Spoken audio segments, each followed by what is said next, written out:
As the gentle melodies lulled the little guy into the tender embrace of dreamland, the room exuded an aura of comfort and serenity right up until the unexpected intrusion. Miss Trunchbull, with her towering figure and stern demeanor, stealthily entered, shattering the peaceful atmosphere. Without warning, she struck, causing the little one to burst forth a terrified scream that echoed through the stillness, calling out for the safety of his mother. But what had Miss Trunchbull come for? Her relentless rules deemed sleepovers a forbidden privilege, a recent discussion with Miss Choctaw igniting the infamous visit. The little guy lay there, pain coursing through him, each pulse urging him to somehow escape the clutches of this looming nightmare. Yet, help emerged as Melody arrived, fierce and protective. With a firm push, she determinedly sent Miss Trunchbull sprawling out of the room, a guardian angel taking flight. To Melody's shock, she discovered that in the turmoil, her little guy had lost not one but 2 front teeth.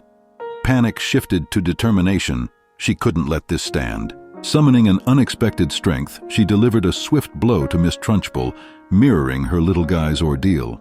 The glimmer of triumph resonated as she declared, "Get out without room for dissent." Quickly attending to the little guy, she gently placed a cloth in his mouth, her soothing kiss on his arm offering a faint promise of comfort. As dawn stretched its golden fingers across the sky, a message arrived from Miss Choctaw, brightening the mood in the room. Melody's reply flowed effortlessly, cheer igniting her spirit. Another reply from Miss Choctaw popped up, bursting with enthusiasm.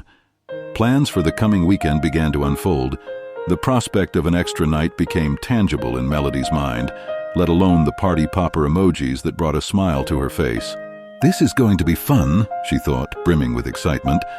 With plans solidified, Melody bounced into her little guy's room, her heart filled with joy over the news she was about to share. "I've got news for you, little guy," she exclaimed. Fear flickered in his eyes as she mentioned a whole weekend of absence, but she quickly soothed his worries. "Miss Choctaw will be with you every moment, and nothing will come between your time together," she reassured him, planting positive thoughts that push away the shadows of anxiety.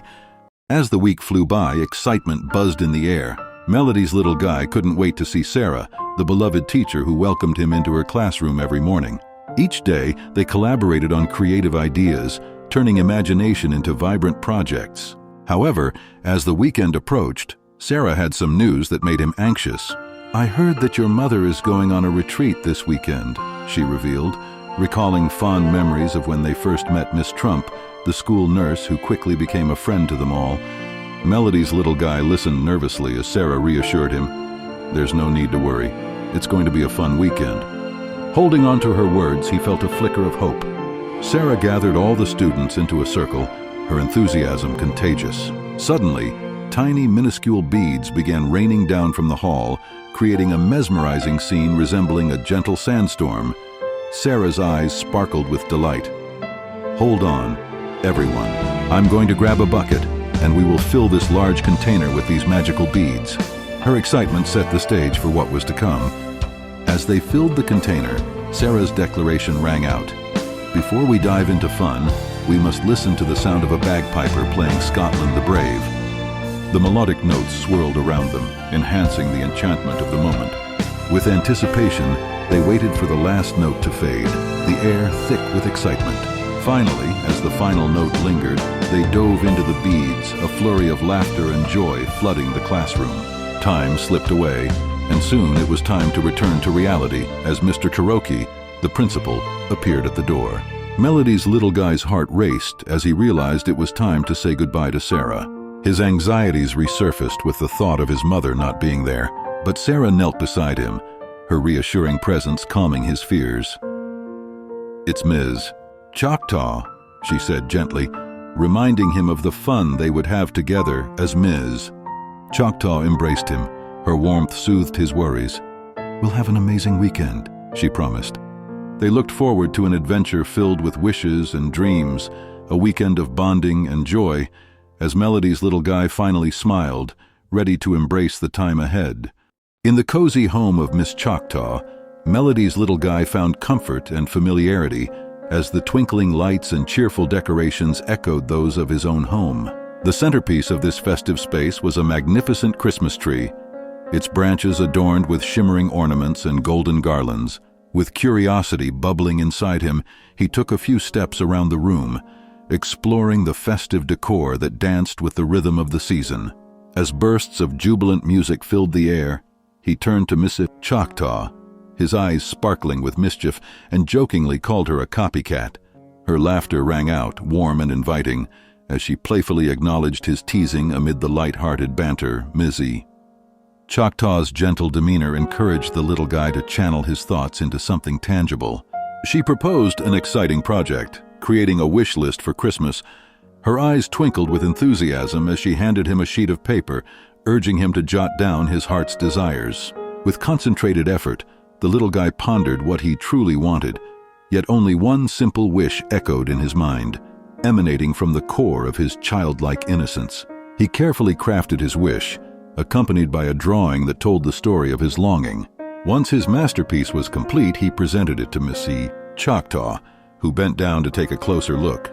As she read the heartfelt words aloud, "All I want for Christmas is my 2 front teeth," a wave of emotion washed over her. The innocence of his request crashed against her heart like a gentle tide, pulling her into a tender embrace. Intrigued yet concerned, she questioned him softly. "What happened?" Through a shaky voice, he revealed the source of his sorrow: his missing teeth, taken away by the formidable Miss Trunchbull during a playful adventure Emmys. Choctaw's voice became a soothing balm as she reassured him that those teeth would return, perhaps even before Christmas. With a budding smile, he clung to the hope she offered, trusting that the magic of the season would bring his joy back. But Miss Choctaw didn't stop there. She wanted to spur his imagination further. "Let's think of magnificent things beyond just your 2 front teeth," she suggested with a playful grin, crumpling the paper that bore his simple wish. As it disappeared into the shredder, she encouraged him to dream bigger. With a little help, he began to envision magical gifts, embarking on a journey of wishes that would twinkle brighter than the stars on the Christmas trees. Choctaw spoke of sending a letter not to just any Santa Claus, but to one who truly understood their world, igniting excitement and hope within them both.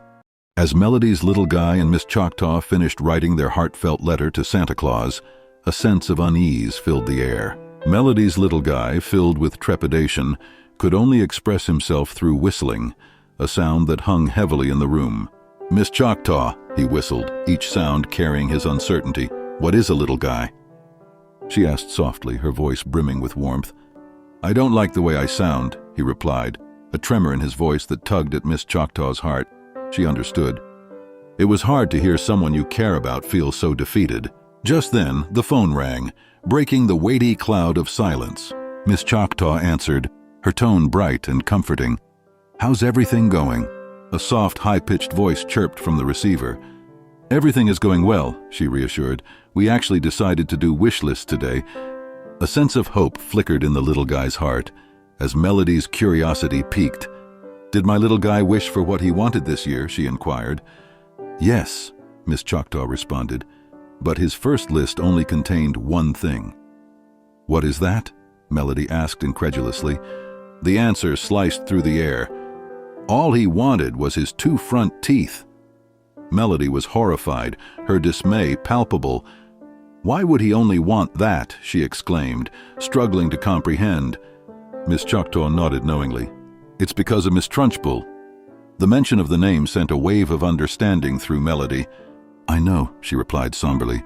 "I saw what happened." "When I read the letters, it made me think of the song," Miss Choctaw continued. The little guy hated that every word he spoke came out accompanied by a whistle, particularly when he tried to articulate S or soft C sounds. Melody's heart ached for him, realizing how deeply this had affected him. "I hope he's okay," she breathed, the weight of worry evident in her words. "Oh, he will be," Miss Choctaw assured her gently. "We still have so much fun ahead." She turned the conversation back. "How is everything going for you, Melody?" "Everything is going good," she replied, the sounds of a long wait fading as she felt the anticipation of reunion. A soft melody suddenly wafted through the air, and as Miss Choctaw wrapped up the call, her curiosity was piqued. "I see you're enjoying the music, little guy," she said with a smile. "Do you want to know what that is?" "What is it?" Melody's little guy wondered. "This is a record player," she explained, her eyes sparkling with memories from her youth. "It was given to me by my parents. I might be young, but I know the joy of music." Miss Choctaw's heart swelled as she thought back to her own childhood on the reservation, fondly recalling how she was allowed to cherish some of the simpler joys. "What song were you listening to earlier?" she asked. Careful not to drop it, Melody's little guy gingerly reached for a 45 record, ready to share another piece of his budding world. In a cozy living room adorned with twinkling lights and holiday decorations, Melody's little guy clutched a vintage 45 record, his small fingers trembling as he handed it over to Miss Choctaw. She examined the label, her heart swelling with fond memories, before wrapping her arms around him in a warm embrace. The cheerful spirit of the season hung in the air like the sweet scent of pine trees. "Why don't we find something that lifts your spirits?" she suggested, noting his downcast expression. The little guy had been saddened by a song about lost teeth, a topic weighing heavily on his young heart as Ms. Choctaw carefully slid the record back into its sleeve. She felt a sense of determination. She searched through the collection until she found the perfect record to brighten their spirits. With a flick of a switch, a jubilant beat burst forth, intertwining with the distant sound of a bus horn, heralding a moment of joyful abandon. The infectious rhythm of "We Like to Party" by the Venga Boys filled the room like a burst of sunshine, transforming Melody's little guy's quiet musings into vibrant movements. "No more worrying about two front teeth," he whispered as he lost himself in the music, dancing amidst the dazzling lights and festive decorations. But tranquility shattered as a shadow crept in from the basement. Clad in a ski mask, a gruff voice thundered, "No dancing in this house, my real estate." It was Miss Trunchbull, looming over the record player, her presence like a dark cloud. With a swift action, she halted the jubilant melody, replacing it with a mournful tune that echoed the woes of Christmas. "If you want to hear music, it must be this," she demanded. The familiar strains of "All I Want for Christmas Is My Two Front Teeth" droning on, trying to stifle the joy. The playful world around Melody's little guy dimmed as he endured the weight of the song. "This is for your own good," Miss Trunchbull sneered. But Mrs. Choctaw sprang into action, recognizing the pain in Melody's little guy's eyes. She tenderly reassured him, preparing to fight back against the gloom, vowing to restore the joyous spirit of the season. On a chilly December evening, Miss Choctaw confronted the formidable Miss Trunchbull outside her home, an air of tension enveloping the moment. The surprise registered on Mrs. Choctaw's face as Miss Trunchbull peeled away her mask, revealing not only her true identity, but also the biting words, "Who knocked your two front teeth out," in a tone sharp as icicles. Ms. Choctaw launched her retort, to which Miss Trunchbull merely responded with mocking whistles that echoed through the frosty air, hinting at a mischievous little menace behind the chaos. As Miss Choctaw expressed hope that Santa Claus had received Miss Trunchbull's letter, claiming, "All you'll be getting for Christmas is your two front teeth." Outside, the warmth of laughter was quickly transforming into a bitter chill. Inside, the atmosphere shifted drastically as the melancholy notes of a familiar tune filled the space. Melody's little guy stood by the record player, trapped in a cycle of endless loops, the poignant lyrics of "All I Want for Christmas Is My Two Front Teeth" swirling around him like snowflakes falling in despair. The moment felt heavy, burdened by a sense of longing. Miss Choctaw's heart ached as she entered the room, her ears catching the simultaneous blend of festive cheer and sorrowful whispers. Melanie's little guy, caught in his own emotional carousel, tried to articulate his distress but could only utter the words, "No, this is the only song I get to listen to, Mrs." Choctaw, remembering her own lost moments, whispered comfortingly, assuring him that the absence of teeth was not the end of joy. But for little Melody's guy, the weight of the song felt insurmountable. As Miss Choctaw wrapped her arms around him, a bubble of warmth surrounded them, pushing against the darkness of their surroundings. "Let's change that record," she decided, sensing the need for change buzzing in the air. She delicately replaced the record, exchanging the sorrowful tune for vibrant squeals of laughter. The lively beat of "We Like to Party" ignited a flicker of joy that danced through the room. Suddenly, an explosion of light flared from the basement, illuminating the space with a sense of magic, laughter spilling forth from below. "Did you like what I put up there for you guys?" called a mischievous voice from the depths, and Miss Choctaw squinted, curiosity sparkling in her eyes as the show unfolded, a new chapter waiting to be written in the story of their holiday spirit. In the dim light of the basement, Miss Choctaw and Melody's little guy found themselves enveloped in an atmosphere thick with mystery and muted laughter. The bubbling mirth that drifted through the shadows swiftly morphed into an invitation, urging them to step deeper into the curious realm beneath the house. With a playful insistence, Miss Choctaw beckoned the laughter to reveal itself, her eyes twinkling with intrigue. The dim glow illuminated a figure, and as it revealed itself, her shock melted into laughter, echoing through the basement like a merry bell. The charming figure was none other than Mr. Arapaho, who, with a grin that sparkled in the softened light, seemed to embody the joy of the evening. "What are you doing here?" she asked, unable to contain her amusement. "I heard the music coming from your house and couldn't resist the allure," he replied, a twinkle in his eye, the mention of a playful confrontation with Mrs. Trunchbull, involving a discussion of missing front teeth, sent a chill through the air, causing Melody's little guy to retreat hurriedly upstairs as dread tinged his expressions. Miss Choctaw's voice softened, a gentle call to comfort him as she sought to ease his worries and fears. Yet, as the ghost of the past played a haunting melody, Melody's little guy fixated on the record player, catching a glimpse of the 45 spinning forever in a loop. "All I want for Christmas is my 2 front teeth," reverberated softly, forming an endless carousel of melancholy characters, each one missing their precious teeth and forever spiraling on a ride robbed of color and joy. Miss Choctaw recognized the power of nostalgia mixed with sorrow, and it urged her to reach out to the boy again, her heart swelling with empathy for his plight. "Hey, little guy, why did you run from us?" she asked gently, prompting a response filled with the weight of childhood fears.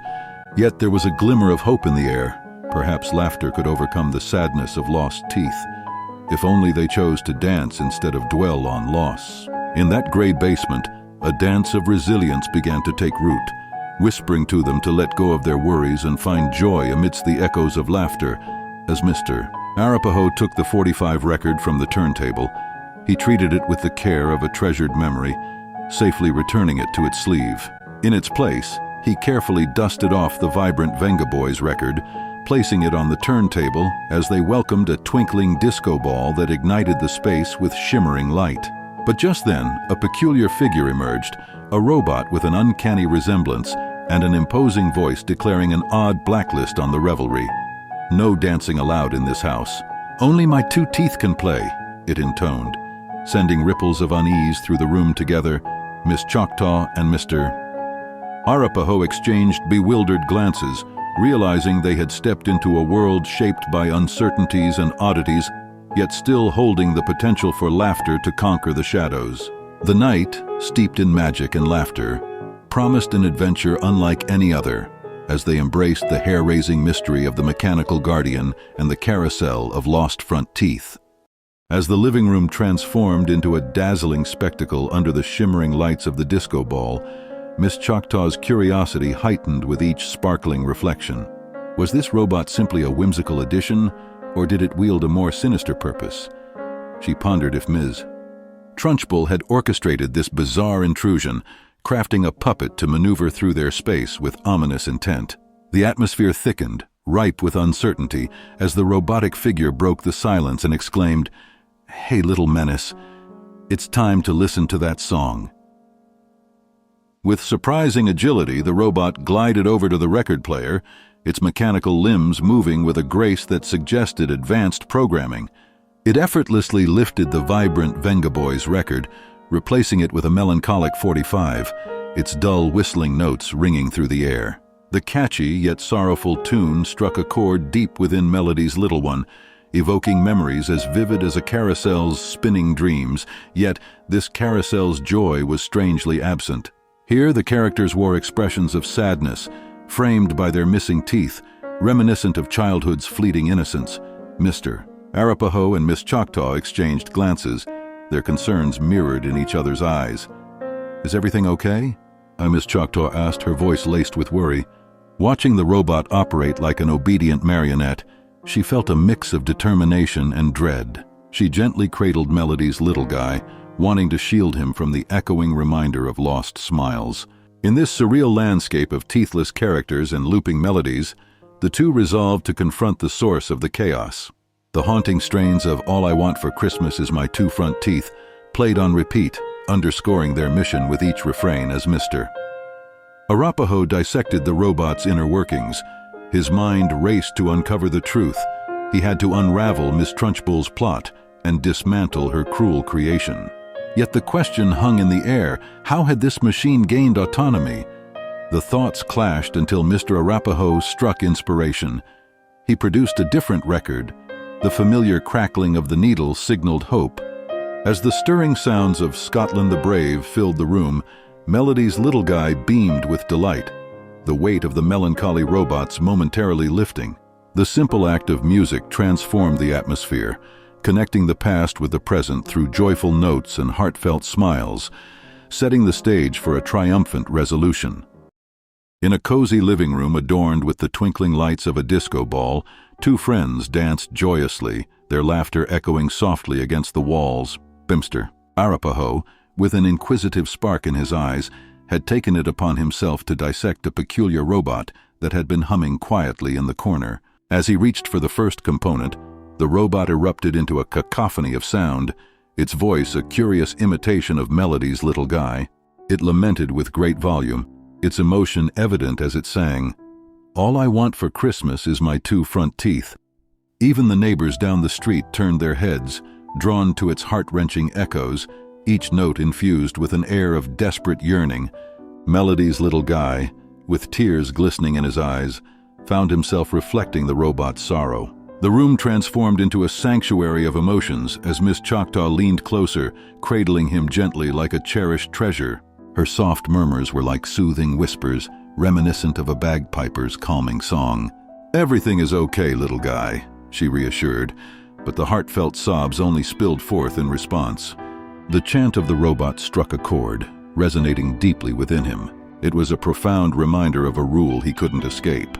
"My rules state that you will not disassemble me," it echoed through the air, a haunting precept crafted by Miss Choctaw's hands. With a playful air, Mr. Arapaho decided it was time to leave. However, he cherished their brief camaraderie. But as he stepped away, Miss Choctaw enveloped Melody's little guy in a warm embrace, ushering him towards a realm of calm. "It's getting late," she said gently, leading him to the inviting confines of a cozy room. Sweet words of reassurance floated around him like a warm blanket. Nightmares would dare not loom over him tonight. As she turned on a special music player, the soft, sweet melodies began to dance across the walls, projecting enchanting stars upon the ceiling. A delicate kiss upon his forehead followed her whispered farewell. "I'll see you in the morning, little guy." Peaceful sleep enveloped him, yet as dreams unfolded, he was washed away by soothing lullabies. But soon, a dismal tune slipped in, dragging him into a park where joy faded into anxious whispers. The crowd was filled with people missing their front teeth, sharing their hollow laughter against the background of an amusement park. As the luminous moon illuminated the city, peace enveloped Melody's little guy as he slept in a comforting room.